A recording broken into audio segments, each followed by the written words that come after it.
everybody to Hildene's third and now annual Lincoln's Birthday Luncheon, where we really do two things. We have the winners of our 8th grade writing competition come and read their essays, and of course we have a keynote address. We consider this to be one of the fundamentally important things that Hildene does. First thing I'd like to do is introduce Hildene is here and manages to keep going in large measure because of our Board of Trustees and the effort that they put into making Hildene go. It's been obviously years and years of trustees. I want to introduce some of our current trustees who I see in the audience, and if I leave somebody out, somebody help me. Our chair, Michael Powers.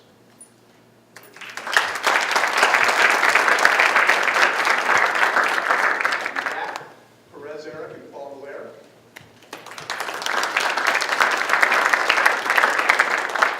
And over at this table, Bob Coles and Ken Moore.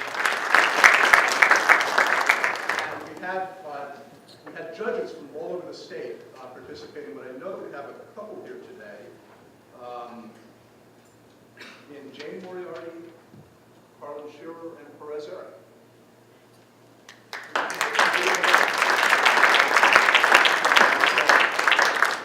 They're the ones who spent the time to read the essays, go through the matrix, and really spent the time and took it as seriously as did our contestants. A couple of other people here who I really have to introduce.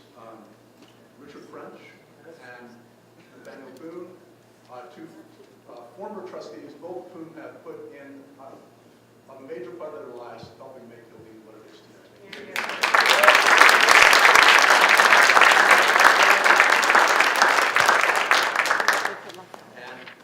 We also have with us today, a special honor, my predecessor, Derek Calico.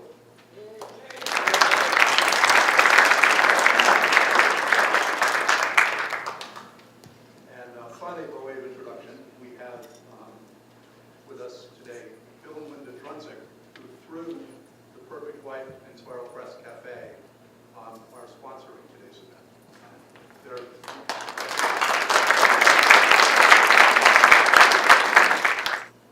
Why an 8th grade writing competition?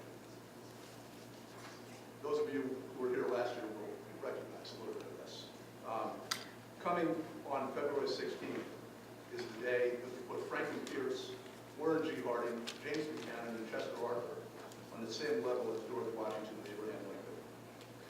One of the reasons I like this event is because it gives me a platform to rant about the absurdity of President's Day, because we should be honoring specifically Washington and Lincoln in particular for their service to this country and everything they represent. We've gone from a solemn recognition of the contributions of Washington and Lincoln to a completely meaningless 3-day shopping holiday that actually trivializes the contributions of Washington and Lincoln. I feel better. In the meantime, we realized a few years ago that nobody in Vermont, and not really in New England, is doing anything meaningful around Lincoln's birthday. We also recognize that we don't hang Lincoln's portraits in classrooms anymore. Kids don't learn to recite the Gettysburg Address, and we think this is a tragic loss. And it's consistent with the fact that we no longer teach 8th grade civics. So rather than rant about it, we decided to do something. A key part of our mission is to advance the Lincoln legacy. So one reason we have done this is in some small way to give Lincoln his due. So for kids, for 8th graders, writing about Lincoln is, by definition, to learn and to write about civics. It also instills a reverence for Lincoln as a role model. We also believe in good writing, and as you will see, we had some good writing this year. A little bit about this year's competition. First thing to say about it is it was hard. We gave contestants, and you all have copies of the second inaugural. We gave contestants copies of a few of Lincoln's speeches so that they could get a feel for his excellent writing skills and his ability to say what needs to be said in very few words. One of the speeches was, of course, Lincoln's second inaugural address. I think the question was the finest presidential speech ever delivered. We then highlighted a single sentence, and it is the sentence on the second page that we have that's sort of broken out from the others with an extra amount of space above the rows. We gave them that sentence And we'll begin the entire second inaugural. We then highlighted that sentence and asked the students to explain what Lincoln is saying in that sentence. It was a hard topic for kids of that age. So what we're going to do, take a moment and reflect on, read the second inaugural, reflect on it a little bit as the kids start to come up to read their essays. And so what we're going to do as the rest of the afternoon or the luncheon unfolds is we'll have the winners read their essays so they can have that done and relax. So with that, let's get the program underway. And our board chair, Alex, will call up, starting with the honorable mentions. Thanks. Good afternoon and welcome again. I used to work as a busboy in this place and it didn't look quite this grand. It certainly is a pleasure always to be at the equinox, and as all of you are probably aware, Mary Todd Lincoln actually vacationed here a year, I think it was, or maybe two, maybe 1 year before. 63 and 61 before Lincoln was assassinated, and the plan was that he would be coming the year in which he was assassinated. They were registered to be here as guests. How grand that would have been, and how history would have been changed. But it certainly is astonishing that this building is still here all these years later, and it always makes me very proud to live in Manchester and be part of the Equinox, part of Hildene. I'd like to call up first the two participants who have received the honorable mention. They are Eliza Farley from the Arlington Memorial High School in Arlington and Jordan Lamothe from Long Trail School in Dorset. You can come forward.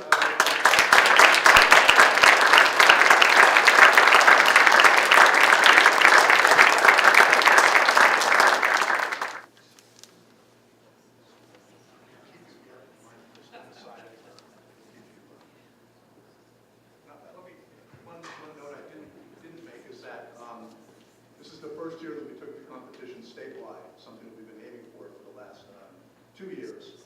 And we have winners from all over the state, and we're up to, we do first, second, and third, and up to 10 honorable mentions.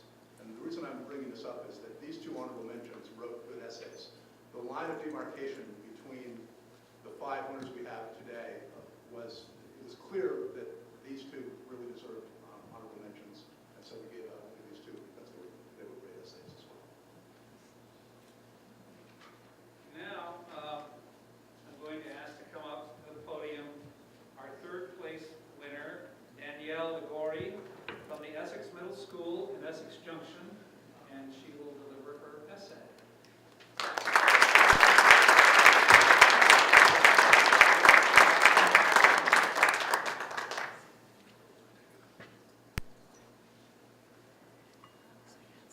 Finding meaning in Lincoln's second inaugural address.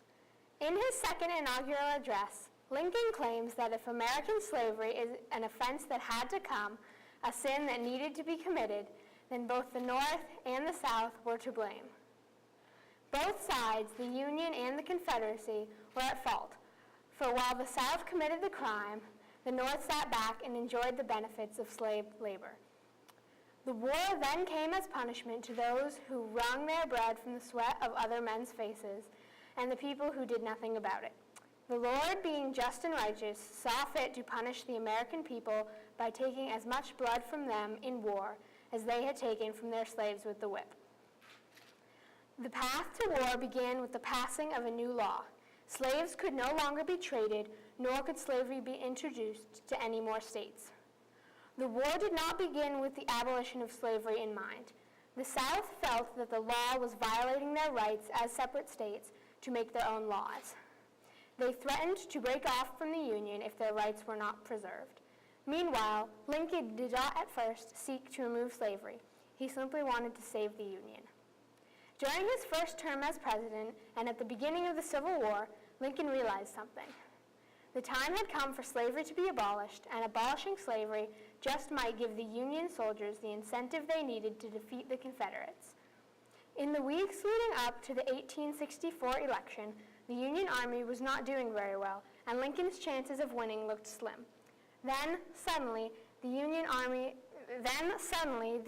won several important battles that marked a turning point in the war. With renewed faith and bolstered spirits, the people of America elected Lincoln to serve his second term as president.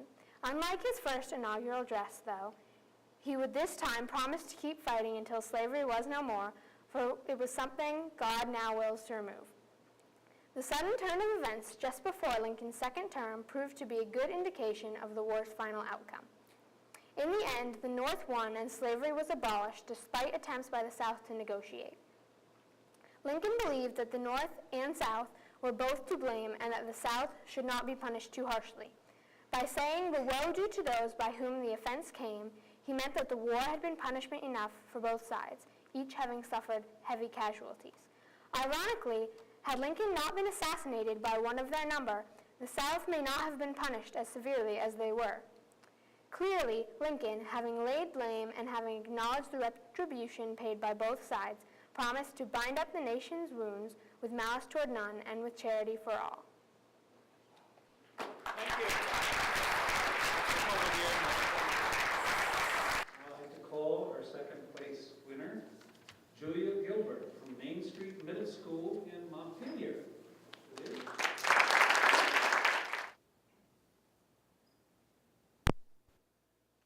As his writing reflects, Abraham Lincoln was a man of humility, compassion, and decency.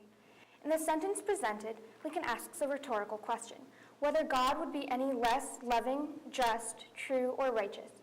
If he brought slavery upon the earth for a period of time, it had come time to remove it, and the Civil War was God's way of ridding the country of slavery and punishing those responsible for it. In the sentence that follows, he answers his own question, saying that although everyone wants the war to end soon, if it continues a long time, God would even then still be true and righteous. Although at the time of the speech victory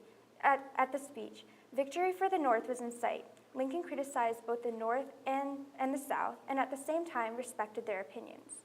When Lincoln said that we should act with firmness in the right, as God gives us to see the right, he was suggesting that we must act on our beliefs, even while recognizing that our enemies are equally convinced that God has created them the same guidance. This open-hearted perspective was especially needed when the nation was divided and he wanted to unite the country again in his second term of office. The question Lincoln posed suggests that he thought both the North and the South were responsible for slavery to some extent. It also reflects the fact that Lincoln's opinions and policies about slavery had changed during his first term. In his first inaugural address in 1861, he quoted an earlier statement of his, saying, "I have no purpose, directly or indirectly, to interfere with the institution of slavery. I believe I have no lawful right to do so." At that time, he had just wanted to keep the country together. But by the time of his second inaugural address, he was prepared to say that slavery was immoral and wrong. And yet, as a great leader, he even-handedly demonstrated compassion towards all, knowing that he would need to do so in order to govern the nation for 4 more years. He stated that through everything a nation had undergone in the last 4 years, and all that it may undergo in the future, God's judgments remain true and righteous, and we need to have faith in them. In this way, Lincoln reassured both sides about the future and encouraged both the North and the South to be compassionate and forgiving to the other in order to bind the nation together once more.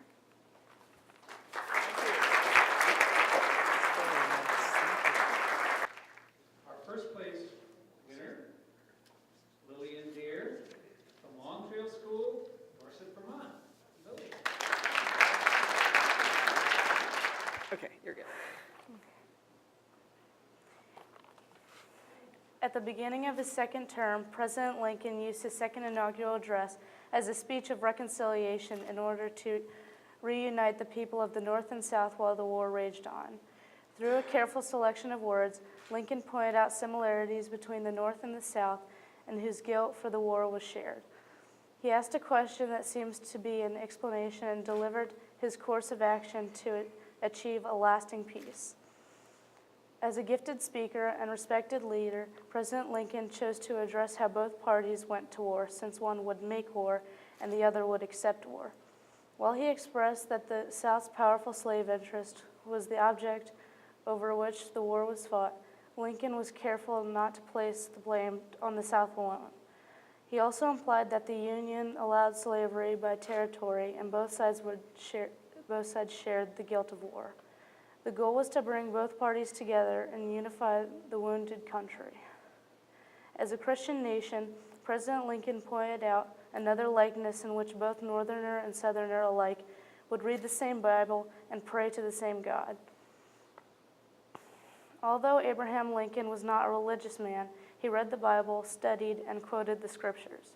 This knowledge of the Scriptures taught Lincoln to think deeply and trust in God. In the third paragraph of the address, Lincoln raised a question about American slavery, where both North and South were guilty of the offense or sin. He went on to suppose that God had seen and allowed the sin to continue, and he now wills to end slavery. He brought his judgment on the sinners, North and South, through the punishment of war. Lincoln finally stated the question, asking that if God had allowed this evil, were we to believe that he was not the just, compassionate, merciful, and loving God who possessed these attributes? The judgments of the Lord are true and righteous altogether, quoted by Lincoln, reassured his listeners that God always does what is right.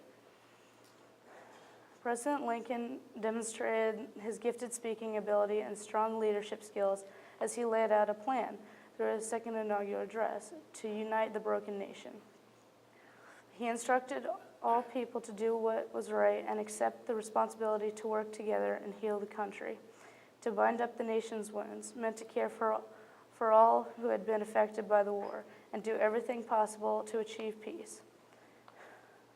At the beginning of President Abraham Lincoln's second term for the presidency, he realized that the responsibility of reconciling a divided nation was in his hands.